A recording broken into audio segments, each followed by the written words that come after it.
Non nobis Domine, Domine, non nobis Domine,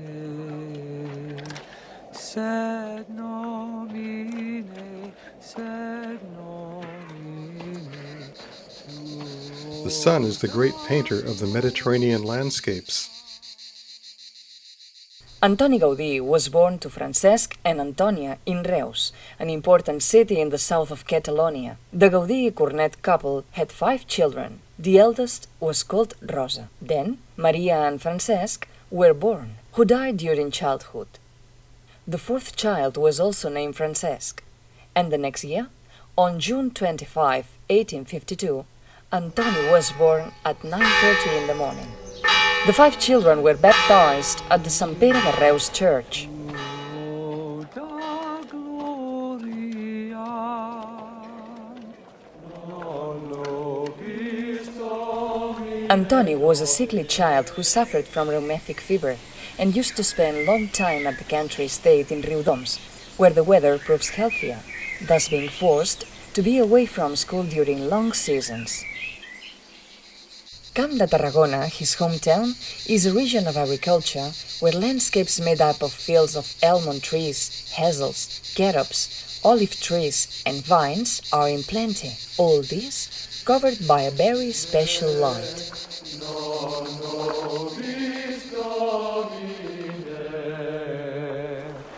As an adult, Gaudí used to say that such an intense light is the original mother of the art par excellence, the Mediterranean art. Antoni used to help his father at the boiler-making workshop, where he learned the virtues of work and comprehended the transformation of surfaces into volumes.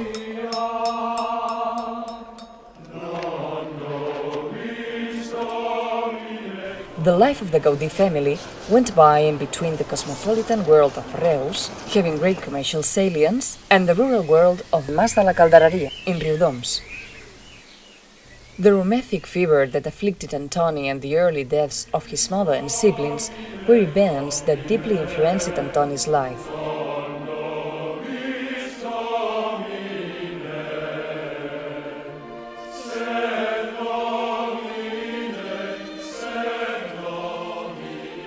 He finished high school at the Pies de Reus school. He did not used to get high grades, but since very young he showed a great capacity of observation. As his friend Joan Bargos expressed, one day while at primary school, the teacher was explaining that birds had wings in order to fly, when Antoni replied, The hens at our country house all have big wings, but cannot fly. Camp de Tarragona, having clear and brilliant skies, is sometimes hit by sudden storms of short duration but great intensity, thus influencing and being reflected upon the spirit of its people in a deep manner. The Catalonian term is gent del camp, gent del llamp, people from the field, people as thunders, referring to the people who after sudden fits of rage are suddenly nevertheless peaceful again.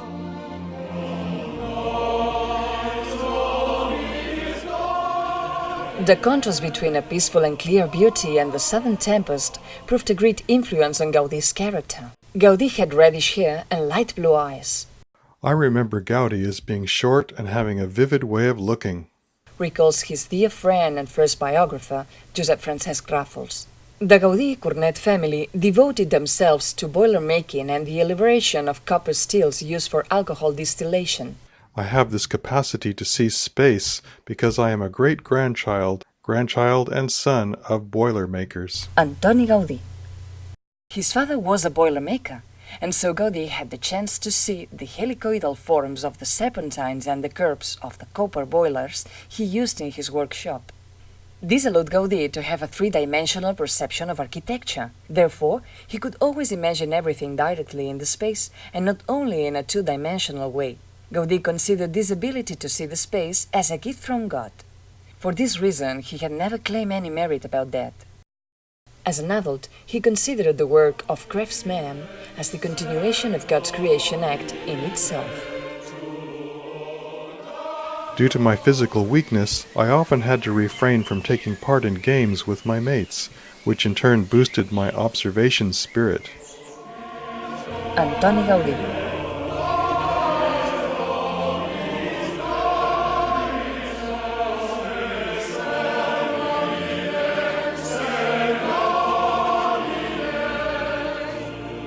While studying at the School of Architecture in Barcelona, he is forced to look for a job to make a living. The day Gaudí passed his final examination, Elias Rogent, principal at the School of Architecture in Barcelona, said to his colleagues of the examining board at the end of the exam, "Today we have conferred the degree of architect to either madman or genius."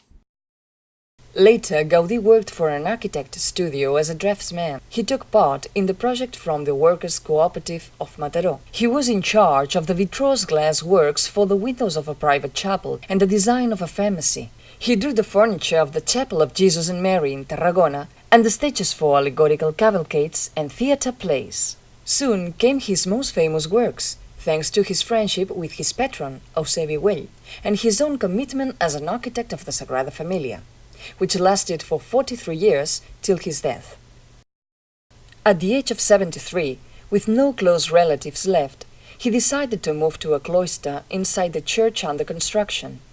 In the morning, he used to pay visits to the workshops until noon. He, most of times, ate his food on the same table where he worked. He used to have naps, and then, at 5:30, used to walk towards San Felipe Neri Church, where he attended the daily Mass. At 8, he would wait for the evening edition of the newspaper and went back to the temple by night. He did the same things every day. Some people called him the monk of the Sagrada Familia, referring to the correct and austere life he led.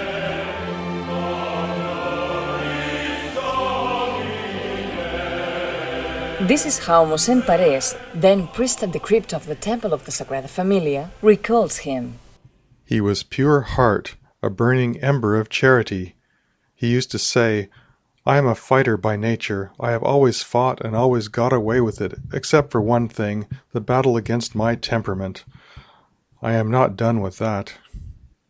The workers loved him. His collaborators shared with him the everyday life. Those who got to know him could not help to be astonished by his totally irrepressible personality.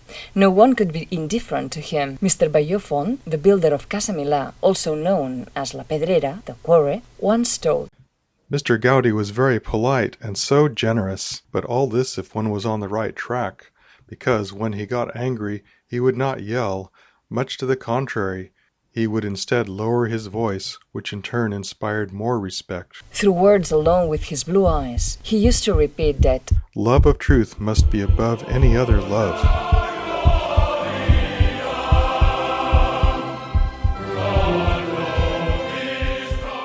By December 1925, when the first pinnacle of the facade of the Nativity dedicated to St. Barnabas was finished, Gaudí humbly asked one of the workers how the work looked. "It is enjoyable." The man replied, "There are many witnesses who recall Gaudí with happy eyes say to whoever he ran into." He told me it is enjoyable. Brimming with joy, he went walking and asking everybody. He explained his job to everybody. We wished those explanations never end, and we had the desire to listen to him once and again. As Luis Bonetti Garí, a Gaudí's disciple architect, once said, the clear light from his eyes, those penetrating eyes, would sparkle like polish and gleam like the Mediterranean waters. The light that he loved so much passed through his glance, able to discover the secrets from the great mystery of the cosmos. If one talked about him, one could not help talking about that light. There had been a long time since he did not live our circumstantial life of this century. He lived in a level of essential eternity and had a light shining from within. That is why each word he said would come out like a sublime and bright ray of light, and it was an invaluable jewel, a celebration of the Spirit.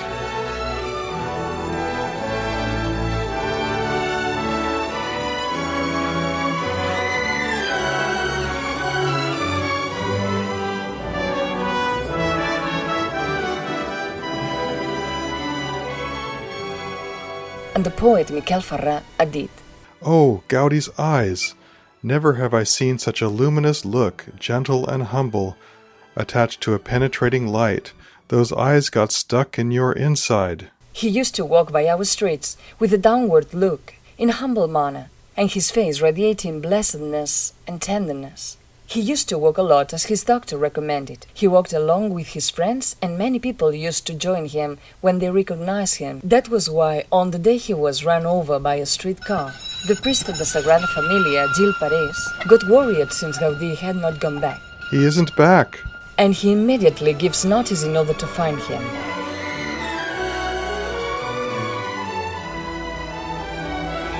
There is a picture of a dying man in the expiatory temple depicting Gaudí accompanied by the Holy Family. His face looked the same he used to picture Saint Joseph.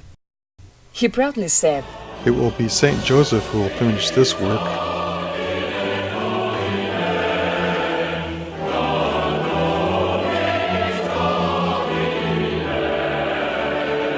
One has to picture Master Gaudí. He has finished his job at the building site work and, taking advantage of the last moments of the day, walking down Gran Via, the Great Way, with humble garments resembling an old bricklayer, with his hands crossed over his chest, and that white beard like a halo surrounding his rosy face, totally inhibited by the contemplation of his main work, which is at the same time the mature result of his genius and heroic virtue. A Martí Manlleu, Gaudí's secretary. This man is a poet because in his lips everything is true and renews itself, and it seems as if his words reveal before him. While he says them, he thinks of it as new and enjoys it in cheerful surprise, thus igniting. Joan Maragall, poet and friend of Gaudí's. The great architect would do nothing without God because he saw his mission and responsibility with formidable intuition. He undertakes his task with the creative calmness and slowness proper of the beginning of the world. Gaudí, as remembered by Manuel Trens, priest.